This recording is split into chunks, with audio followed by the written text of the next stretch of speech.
Hello, and thank you for joining us today at the Bramble Patch. My name is Wendy, and on Technicals today, we have Alicia. Today, we're going to be looking at how to do a drunkard's path block. This can be used for both contemporary and traditional blocks, and I've done a few things just to show you how the layout can be. I've done some spare blocks, so at the end of the tutorial, if I get time, I will actually show you a few different layouts. I will be showing you how to construct the block using two different methods. And if you choose not to do anything with a template, I will show you an applique method as well, which may appeal to you. So first of all, we'll take a look at this one. So this is one that I've done with the black background. This was inspired by a visit that I went to Seattle, to Chihuly Gardens, and the spheres where the reflections come off, showing all the colours of the flowers and the glass statues and everything. And I'm actually really pleased with that. I've free machined it, and this will eventually, once I've finished using it for teaching, go to one of my grandsons. Next to it, we've got another one. I bought some fabric. We had a new range of fabric in. It's currant. It's beautiful fabric. So I bought enough fabric for me to do something with, but I wasn't quite sure what. And I wanted to show you that it can look really nice done as something a little bit more traditional. So I've done a slightly different layout here. I've already purchased the fabric where I'm going to have a very pale peach sashing. And here I started to make another border, which is going to go all the way around, which is going to upsize it. And I'll keep going using the same block, but in different layouts to make it look quite interesting. So I'm really enjoying doing that. So that's a work in progress. A lot of people know that people will say, how many whips should you have? And a whip is just a work in progress. That's one of the modern ways of saying it. You'll see today that we've got 3 cameras on, and we've done this to try and help you see how I position the blocks whilst I'm machining. Which brings us to this in front of the machine. I made this cushion, I don't know, 12, 18 months ago, and it's made out of Liberty fabrics. I particularly like this one and thoroughly enjoyed making it. Now, I have used templates to construct the 2 behind me. We do actually sell the templates, and they come in 2 different sizes. So they're bright green, which is actually quite handy because when I sew, I tend to bury my templates under mounds of fabric. So the fact that they're so bright, it actually allows me to locate them quite easily. So we do a 7-inch one, and we also do a smaller one, the 3.5. So the 7-inch one is what I've done the black one, and this is the one that I've done the coral one in. And we do actually stock those. You get 2 pieces to them. When you put them together, it looks as though they're not going to fit, but that's because of your seam allowances. Obviously, once you've sewn them together, you get a perfect square. If you don't have or choose not to purchase the templates, there are other ways of doing it as well.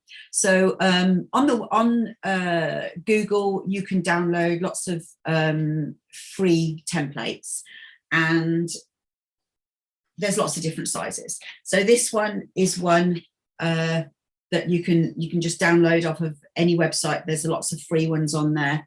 And then you can use that and just cut it out in card. It can be from a cereal box or anything. However, if you have template plastic, what I choose to do is lay the template plastic over the drawn shapes and then just cut those out, because I personally like something a little bit more structured to actually push against. So those are the ones that I made out of the template plastic. And, you know, once you've made them, they'll last forever. So that's quite a handy thing to do. So what we're going to do to start with is we're going to cut 2 pieces of fabric to construct the first block. And we'll use this fabric. Switch my iron on. So I've classed this as my background fabric, and this is the one that I'm doing the part of the circle in. So first of all, I'll give it a little press. Now, because of the curve that you have on both sides of the template, obviously you have the opposites.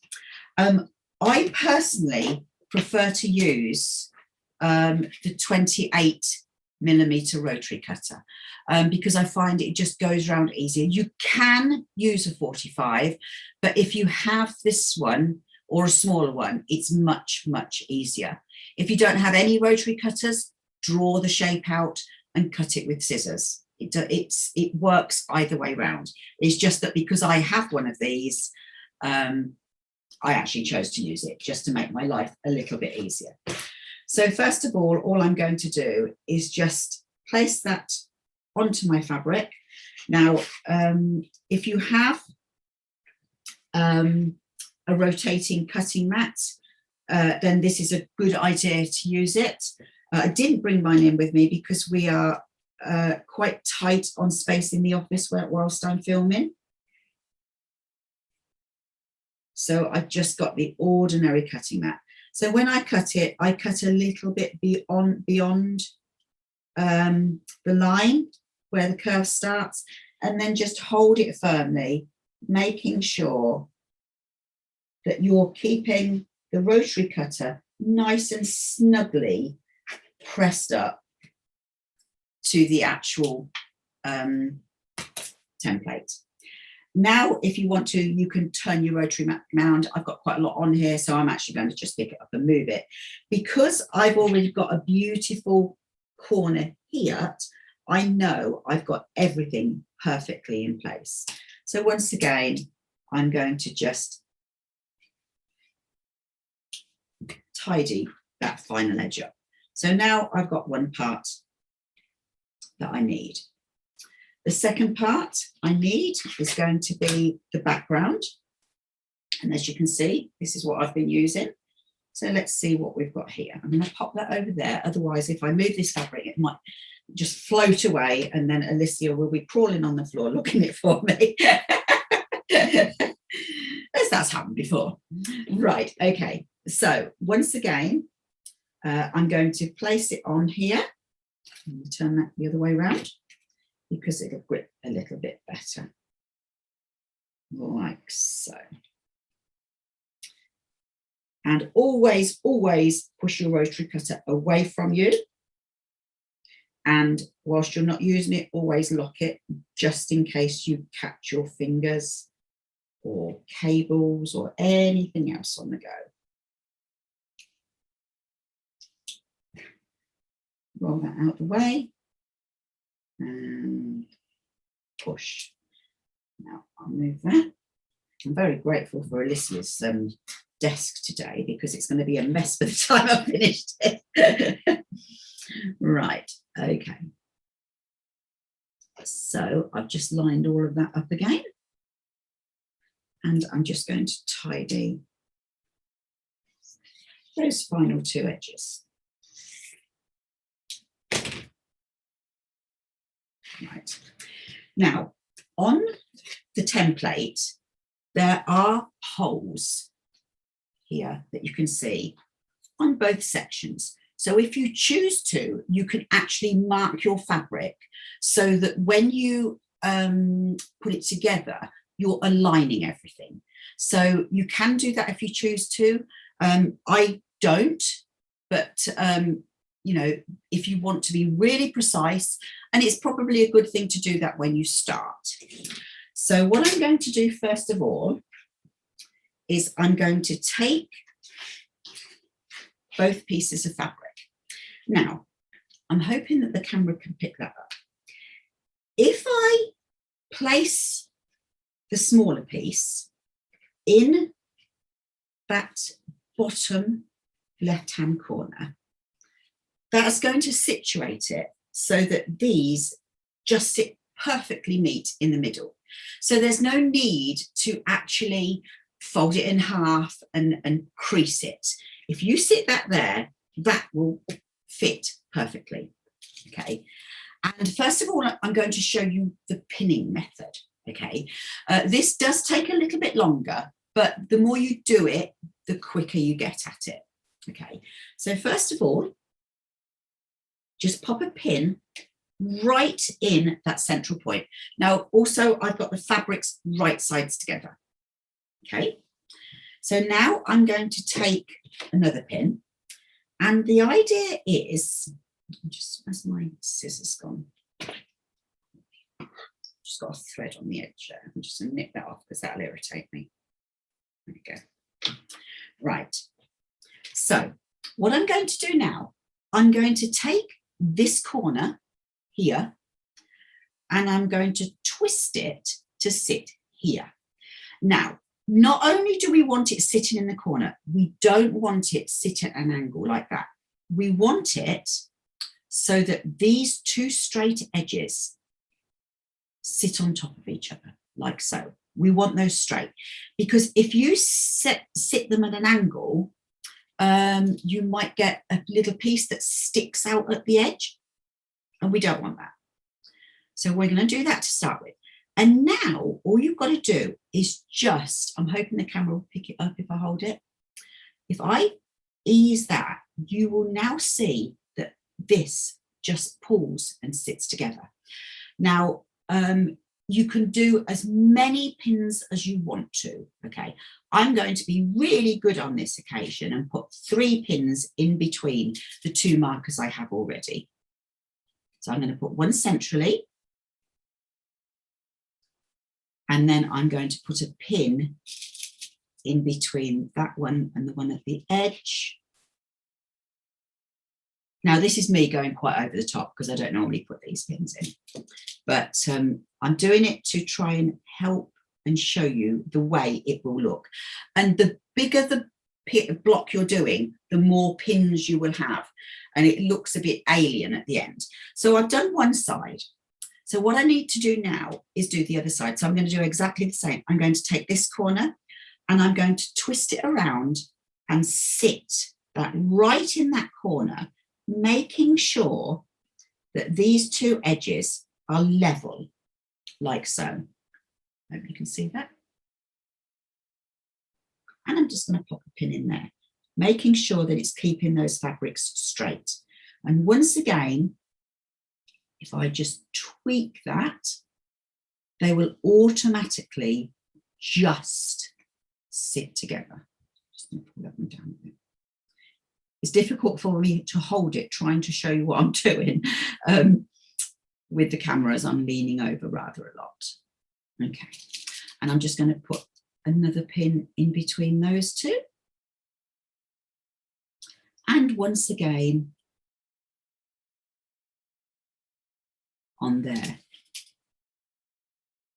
as well. Okay, so when I said it looks a little bit alien, I think you agree with me, but I am overemphasizing the pinning. So that is what it looks like. Okay, now I personally prefer to sew with the smaller unit on the top. If you prefer to sew it this way round, then you need to be pinning from this side to start with. It doesn't make any difference. It's just that as a rule of thumb, I sew with a smaller unit to the top of it. Now, when I place this into the sewing machine, what I want to do is, again, make sure these are level, and I'm going to put the needle in at approximately 1/4 inch down, just before where my first pin is.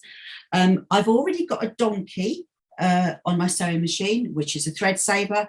For those of you that haven't heard me talk about it before, all it is a piece of fabric that you sew onto, so that then you sew off the other side, and then you start sewing the block or the part of sewing you want to be working on. It will help eliminate all the bunching up of threads.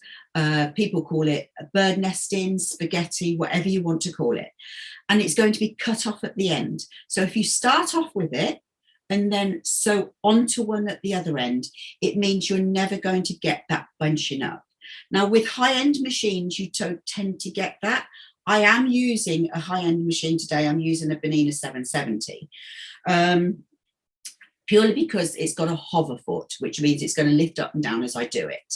And it for the use of the camera, hopefully it will pick it up, and it's going to help show what I'm doing. So all I'm going to do now, I'm just going to maneuver myself actually in front of my sewing machine properly, which I don't always do, because of the time and the angles of the camera. So what I'm going to do now, I'm lowering my fabric, and I'm going to place it approximately 1/4 of an inch, the needle 1/4 of an inch away from this edge here. I've taken my speed down. Now, when I sew, I generally only sew 3 stitches at a time doing this. So speed down, 3 stitches at a time, you've got more control. So here we go. So here we go, 1, 2, 3. Now I'm going to remove my first pin, and to remove the first pin, I'm actually going to slide it out, straight out. I'm not twisting it, I'm not moving it around, I'm pulling it out like so. And now I'm going to stitch another 3 stitches. Now, whilst you're doing this, you need to keep your eye on what's going on underneath. We don't want any puckering going on. So if you put your finger here and try and just ease the fabric, making sure you've got no pleats. So I'm now going to keep sewing to my next pin, and again, I'm removing it. And as I remove it, I'm going to just angle the fabric around. So I'm turning it slowly as I'm working, very, very slowly. Now, as I've only done 3, I've still got a space before the next pin. What I'm going to do, I'm just going to twist this around underneath to make sure there's no pleats going on. And one of the reasons I'm doing the smallest one is because it's the smallest one that's the hardest. So the bigger it is, the easier it is, okay? Just making sure that the bottom piece is moving around as we move along. Slide out.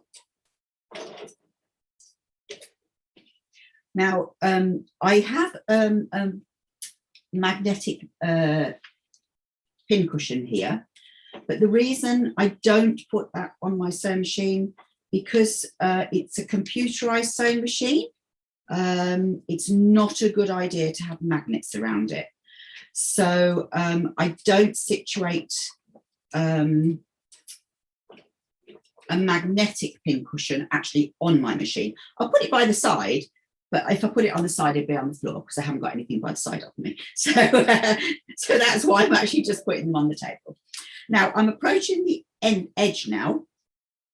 So at the edge here, my fabrics are still nice and straight. They're sitting on top of each other. So I'm just going to sew straight off of there. And I'm just going to sew straight on to another donkey thread saver. Okay.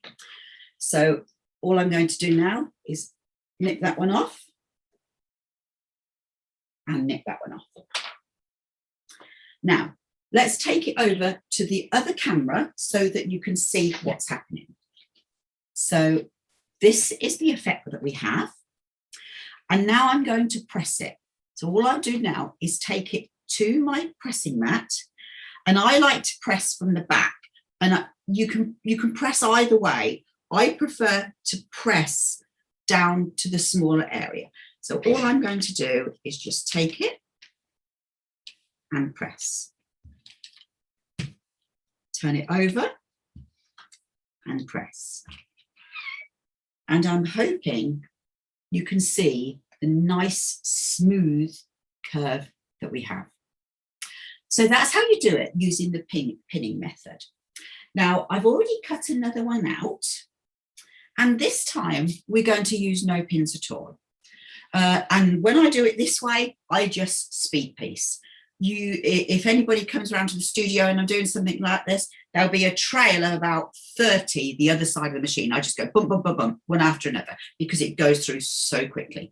So those of you that are a little bit more experienced or like a little challenge, this is another good thing to have a go at. So exactly the same as before, I've got the 2 pieces of fabric. And as always, they're going to fit nicely. But what we're going to do this time is we are going to start off in this position. So again, these 2 edges must always be sitting on top of each other, okay? And again, with Alicia's skills on the camera here, then we can see that everything is going to go through, and I'm hoping it'll pick up the movement and when I'm actually passing it through the machine. So let's take this to the machine. Okay, and I'll just move that donkey on. So as I said before, we are making sure that those corners are just level there and the fabric is sitting on top of each other. And I'm just going to take 3 stitches, 1, 2, 3. Now I'm going to lift this up, and as I do it, you just push this one to the left and you feed it around. Push, feed. So all I'm doing is I'm sitting the top fabric that you can see, which is wrong side facing up, and I'm sitting it right to the edge of the background fabric, and I'm just doing bite sizes, so like 3 or 4 stitches at a time, just pushing it round as we go.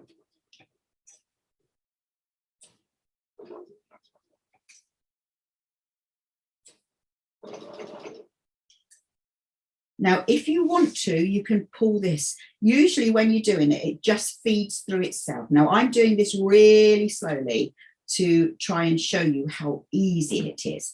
And to be honest, it doesn't take this long normally. Now, I've got to the stage and you can probably see here that this is not sitting on. So what you do now is you pick this piece up, you pull the background and you situate that on top of it, just there, like so. And all I'm going to do now is stitch straight off, straight onto my donkey, and cut, cut. Now, once again, it looks exactly the same as the first one. So all we're going to do is take it to the pressing mat and press away.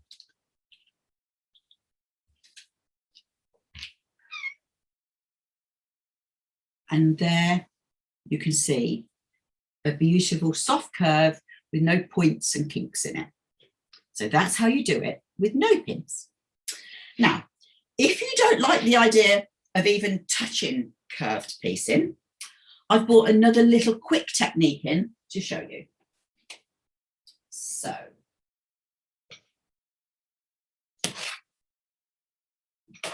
some people call it a cheats way. I don't call it a cheats way. I call it a modern way of doing it. So what we're going to do is this, okay? And this will turn out to be 4 Drunkard's Path blocks, okay? So all you need to start with is whatever size background you want your piece to be. You will need Bonder web and your second piece of fabric that's going to be here. So first of all, your Bonder web, the bumpy side is the glue side. So as always, we went in the kitchen and found this little bowl. So that is my circle. So on the smooth side of your Bonder web, draw your circle. Don't cut it out on the line. Make sure you've got excess Bonder web around it. Once you've done that, you will press that, so the glue side, press that to the wrong side of your fabric. All right, wait until that is completely cooled down. Don't start cutting it whilst it's still warm, because A, it could fray still, and B, the glue will transfer onto the blades of your scissors, and they'll never be quite as sharp again unless you actually sharpen them properly. So that's what you do. So, and then once that's done, you'll use a pin and swipe it across so the whole lot just peels off in one piece. Do not pick away at the edges, because that will encourage it to fray. Once you've done that, you will finish up with your circle, and then you will bond web that directly onto the right side of your fabric. And to make sure you actually get it central, just fold your fabric in half and half again, whoops, and crease the center, and do the same with a circle. That way you know you're going to get it right in the center of your work. Once you've bond web that on, all you will need to do then is just stitch it. Now I've actually gone around that in a blanket stitch in a black thread, which you can't actually see from the front. So that's all done. So all I need to do now to turn that into 4 blocks, this is actually a 9-inch square. So if I now place the ruler at 4.5 inches, making sure I'm vertical and horizontal, and I'm just going to move that over just a little bit. So 4.5 inches. So I've got horizontal and vertical all straight, and we go 1. Don't move your fabric, and we will take that to 4.5 there.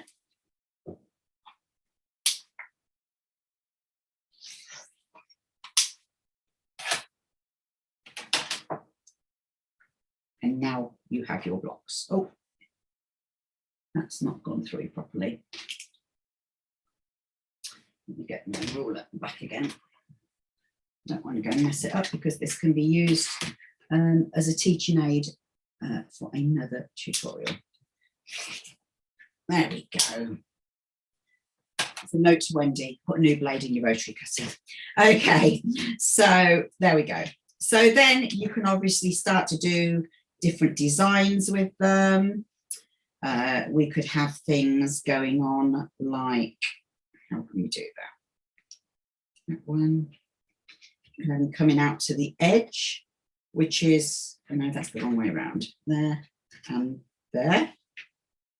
There's lots and lots of different layouts that you can do with these, as you can see. So here we've got them all coming in, all the coloured parts going into the centre. Here we've got them all pointing out to the edge.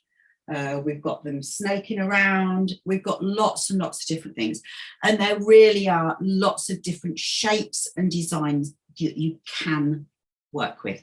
So if you don't like the idea of stitching 2 fabrics together on a curve, then you can still achieve this look, any of these looks, using this technique.